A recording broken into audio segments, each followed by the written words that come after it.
సామాజిక అస్త్రం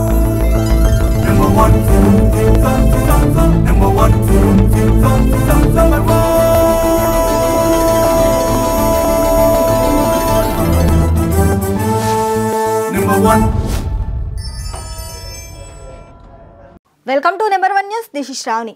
అత్యున్నత ప్రమాణాలు పాటిస్తూ కాంపిటిటివ్ వరల్డ్లో నిలదొక్కుకోవటం గొప్ప విషయం.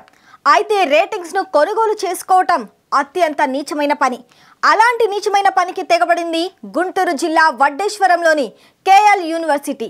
A++ గుర్తింపు పొందేందుకు నాక్ బృందానికి కేఎల్ యాజమాన్యం లంచాలు ఇచ్చింది.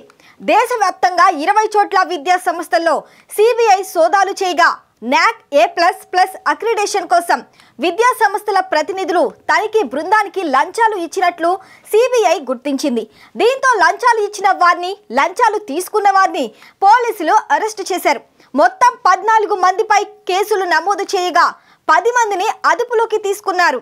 నాక్ A+ అక్రిడేషన్ కోసం వడ్డేశ్వరంలోని కేఎల్ యూనివర్సిటీ నాక్ పరిశీలన బృందానికి భారీ ఎత్తున బంగారు నాణేలు, నగదు, మొబైల్ ఫోన్లు, ల్యాప్టాప్లు లంచంగా ఇచ్చినట్లు ఇప్పటికే కేంద్ర దర్యాప్తు సంస్థ గుర్తించింది.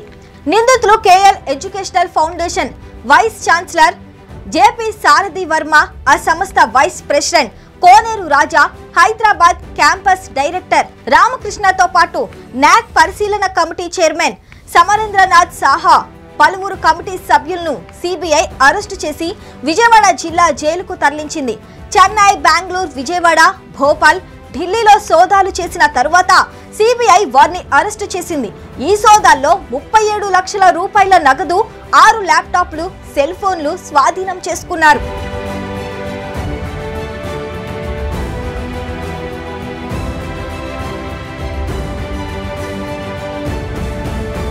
నాక్ అనేది భారతదేశంలోని ఉన్నత విద్యా సంస్థలను అంచనా వేసి గుర్తింపునిచ్చే ఒక పబ్లిక్ అటానమస్ బాడీ. దీనికి యూనివర్సిటీకి గ్రాంట్స్ కమిషన్ నిధులు సమకూరుస్తుంది. దీని ప్రధాన కార్యాలయం బెంగళూరులో ఉంది. విద్యా సంస్థల్లో నాణ్యమైన విద్యను అందించడానికి ఎలాంటి విధానాలు అమలు చేస్తున్నారు అనే దాన్ని బేస్ చేసుకొని నాక్ రేటింగ్ ఇస్తుంది. వర్సిటీలు, కాలేజీలు ఈ రేటింగ్ ను చాలా కీలకంగా భావిస్తుంటాయి. నాక్ రేటింగ్ లో A++ అంటే టాప్ అన్నట్లు లెక్క. ఆ తర్వాత A+, B++, B ఇలా 8 గ్రేడ్లు ఉంటాయి. గ్రేడ్ డి అంటే నాక్ గుర్తింపు పొందలేదని అర్థం. కొన్ని వర్సిటీల్లో ల్యాబులు, టీచింగ్ స్టాఫ్ లాంటి విషయాల్లో అరకొర పరిమాణాలు పాటిస్తూ అడ్డదారిలో రేటింగ్ పొందుతున్నారన్న ఆరోపణలు ఉన్నాయి. కొందరు అడ్డదారిలో అక్రిడేషన్ రేటింగ్ కోసం లంచాలు ఇస్తున్న ఘటనలు గతంలోనూ జరిగాయి. కానీ ఈసారి నాక్ పరిశీలన బృందం చైర్మన్ సహా ఆ బృందంలో ఉన్న 7 సభ్యులను అరెస్టు అవడమే సంచలనంగా మారింది. లంచాలు ఇస్తే రేటింగ్ ఇస్తున్నారన్న వార్త ఇప్పుడు దేశవ్యాప్తంగా చర్చనీయాంశంగా మారింది. ఈ కేసులో ప్రస్తుతం సిబిఐ అధికారులు అరెస్టు చేసిన 10 మందిని కోర్టులో హాజరుపరిచారు. కోర్టు వారికి రిమాండ్ విధించింది. అయితే సిబిఐ అధికారులు ఎలాంటి ఛార్జ్ షీట్ దాఖలు చేయబోతున్నారు, ఎలాంటి కేసులు నమోదు చేశారనేది తెలియాల్సి ఉంది.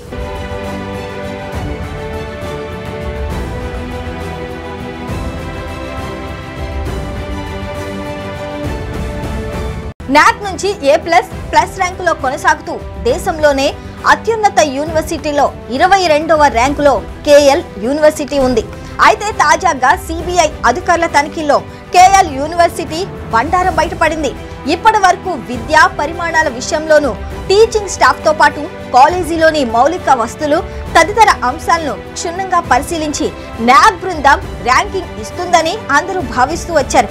కానీ ప్రస్తుతం కేఎల్ విశ్వవిద్యాలయం బండారం బయటపడటంతో దేశవ్యాప్తంగా యూనివర్సిటీలో నాక్ ఇచ్చిన ర్యాంకింగ్స్ పై అనుమానాలు వ్యక్తమవుతున్నాయి. కేఎల్ యూనివర్సిటీలో 50 కోర్సులకు పైగా ఉన్నాయి. సుమారు 20,000 మంది విద్యార్థులు ఇందులో విద్యను అభ్యసిస్తున్నారు.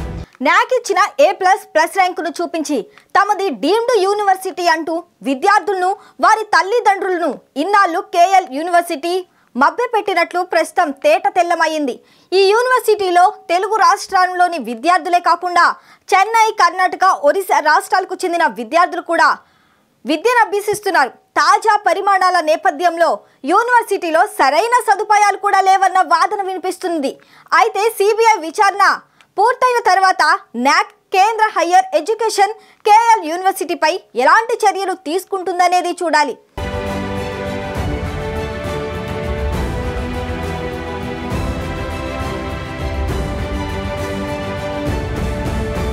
ఇలాంటి మరిన్ని వార్తా విశేషాలు విశ్లేషణల కోసం చూస్తూనే ఉండండి నెంబర్ 1 న్యూస్. సామాన్యుడి చేతిలో సామాజిక అస్త్రం.